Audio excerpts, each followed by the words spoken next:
Good morning, everyone. In this video, we are on page 10 of the note packet. So we're going to be getting into graphing exponential functions again, but this time with base E, and also with graphing logarithmic functions. So I want you to go up to the top of this page where it says y equals log base b of x, because this is our standard setup for a logarithmic equation, whether it's log base e like we have a natural log, or log base 2, log base 3 of x. There's something that we need to think about based on what we talked about with our definition for a logarithm. So if this is log base b of x, that's my big, that's my animal, that's my ears. If I were to write that in exponential form, my base is b, my exponent is y, and my answer is x. So what I want you to notice is that a regular exponential equation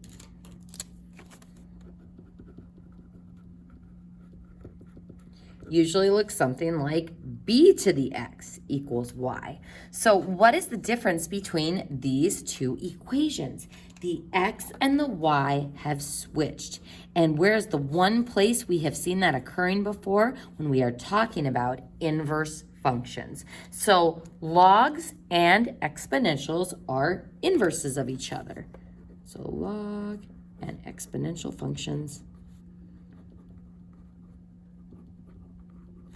are inverses. This is important for graphing, and it's also going to be important for solving. So I want you to look at these graphs, and you'll see on this graph we have first an exponential equation, y equals b to the x. So there's my exponential equation. So I think of my population of bunnies growing exponentially, and this has a horizontal asymptote.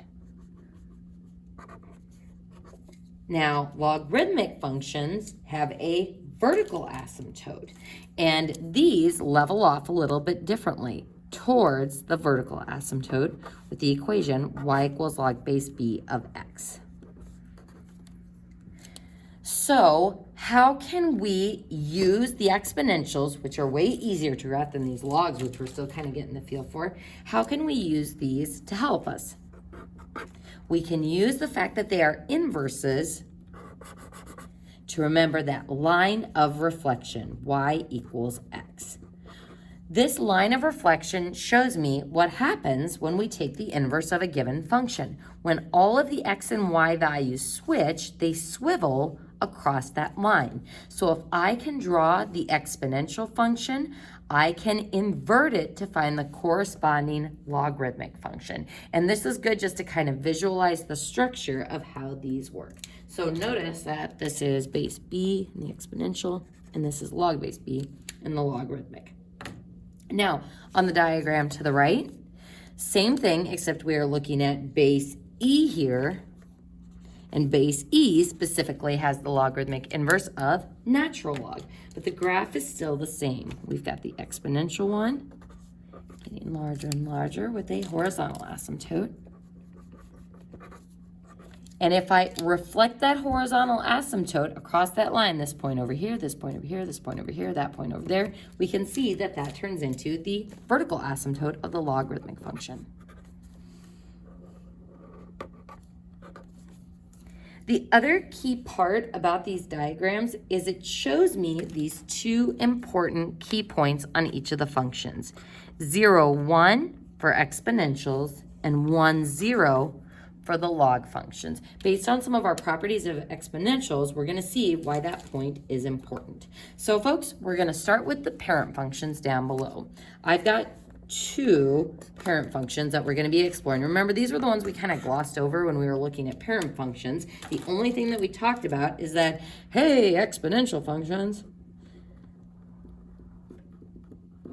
have that guy who has fallen over saying darn, which represents our domain of all real numbers, and also our horizontal asymptote, just like we talked about when we graphed exponentials. Now for logarithmic functions, you might not remember this one as well, but when we see the word log, we think of a tree. in the forest. And actually, I'm going to make it kind of a jungle-looking tree because in that jungle, there is a lion. Does anyone remember what the lion says? It says, "Rarn." It's so bad. Okay, Rarn. So our range for logs is all real numbers. So these are kind of our key features of these two parent functions, but we're going to get into a little bit more depth with the points and the shape. So first, if I were to follow what I did with other exponential functions, y equals e to the x, what we would do is try to get the power to be -1, 0, and 1. So e to the -1, ooh, it's 1 over e, which, you know, it's fine, but we know that e is not a very friendly number. It's like 2.718. So, you know, reciprocalizing it, not super friendly.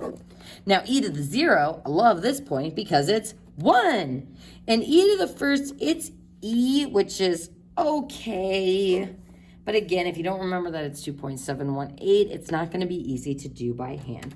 So typically with these exponentials, with base e, we're just going to use one reference point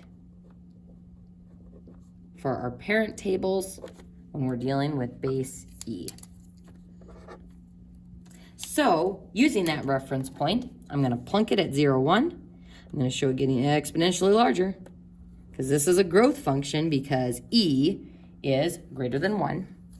And then I'm going to draw in my happy little horizontal asymptote. Pew, pew, pew, pew, pew. My domain is all real numbers. And my range is 0 to infinity. Now, let's think about this log function. Yes, we could get an idea of what it looks like on our calculator, but we're going to see what we can do with this by hand. With this reference point, 0, 1, for the exponential base e function, since these are inverses,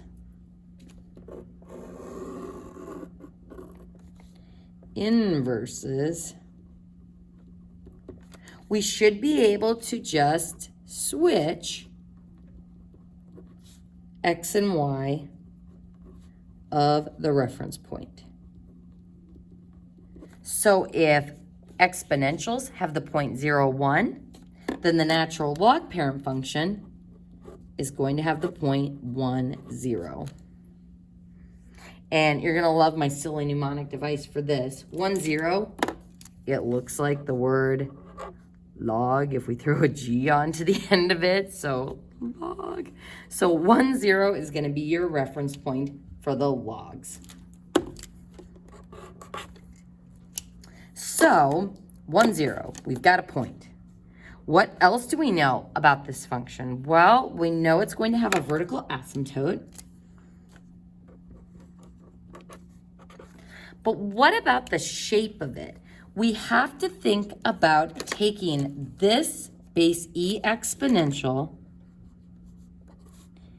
and swiveling it across that line of reflection. So this part of the swoosh is going to go over here like this, kind of towards that point.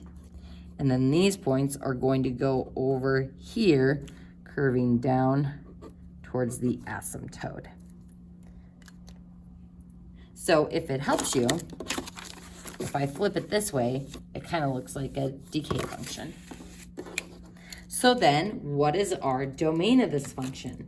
Our domain, it's kind of weird, because of the vertical asymptote, our domain is going to be 0 to infinity, and the range will be all real numbers. That's the Rarn part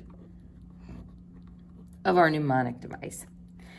So this is a domain restriction that we didn't talk about in term 1. We know that our denominators can't be equal to 0. We know that square roots can't have any imaginary stuff, but there was an additional restriction that we mentioned offhandedly, and that's that with logs, the answer part of the log or the animal has to be greater than 0. So I have a restriction here, just like I do with square roots, but instead of the radicand needs to be greater than or equal to 0, this just straight up can't be equal to 0.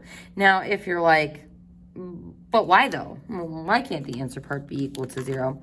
Folks, let's take a gander up here. If I look at the exponential form of that log function and I try to plug in 0 for x, is there any way for me to make this a true statement? B to some power gives me 0.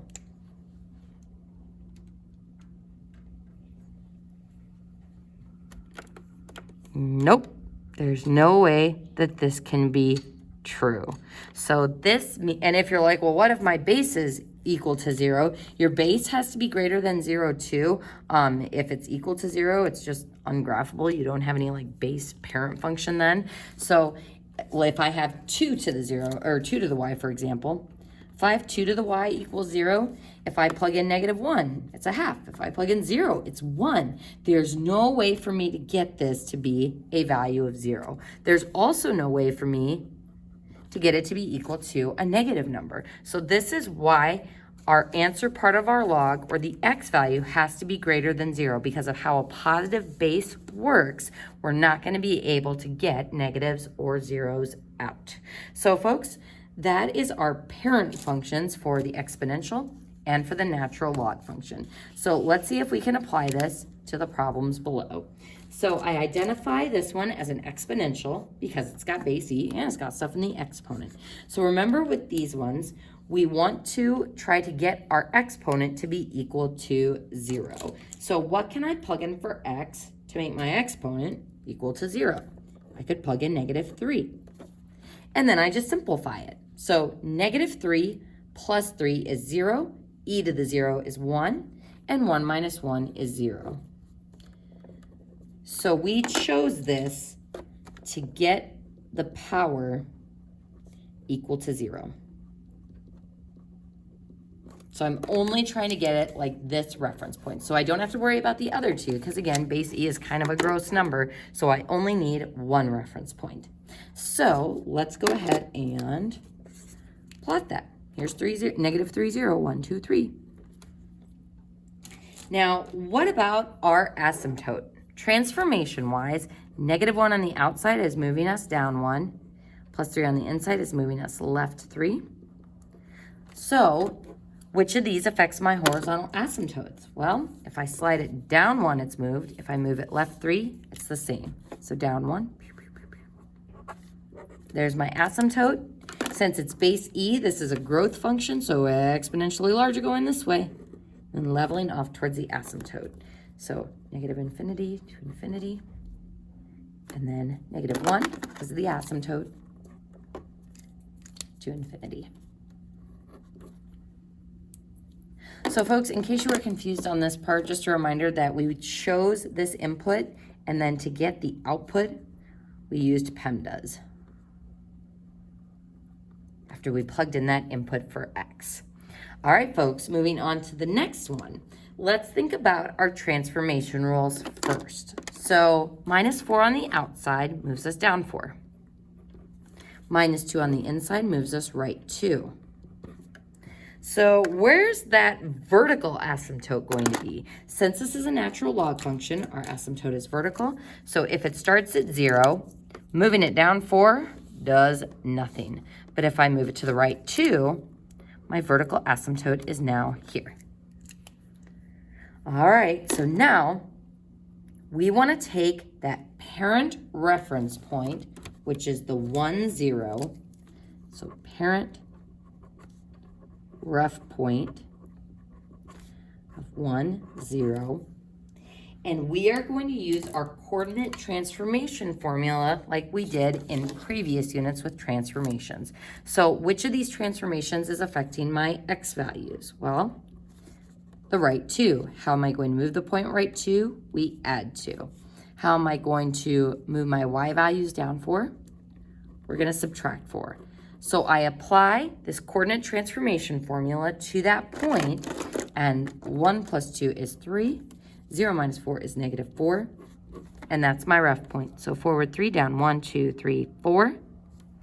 And again, we think of our base E exponential function being flipped over that line of reflection, so it's going to get closer to the asymptote this way and exponentially larger going outward. So our domain is 2 to infinity because of the asymptote, and then our range is RARN, all real numbers. And that concludes page 10 of the notes.